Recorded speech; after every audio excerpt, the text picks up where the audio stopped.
বন্ধুরা, আমার সামনে যে গাছগুলোকে দেখতে পাচ্ছেন তার নাম থানকুনি। আর্দ্র মাটিতে এই গাছগুলো বেশি হয়ে থাকে। এর সায়েন্টিফিক নেম হচ্ছে সেন্টিলা অ্যাসাইটিকা। এর পাতা, কাণ্ড, শেকড় সব কিছুই ঔষধি গুণে ভরপুর, যা আমাদের শরীরের পক্ষে বিশেষ উপকারী। এর প্রধান উপাদানের মধ্যে রয়েছে ভ্যাপাসাইড এ এবং ভ্যাপাসাইড বি।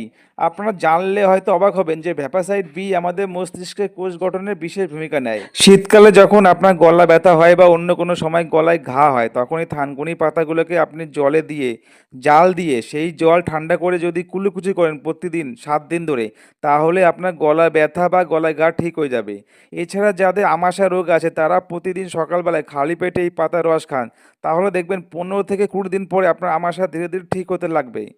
আর যাদের মাথা চুল পড়ে যায় এবং ত্বকের উজ্জ্বলতা হারিয়ে ফেলছেন, তারা অবশ্যই সকালবেলায় এই পাতার রস খান, তাহলে ধীরে ধীরে দেখবেন আপনার চুল পড়া বন্ধ হয়ে যাবে এবং আপনার উজ্জ্বলতা ধীরে ধীরে ফিরে পাবে।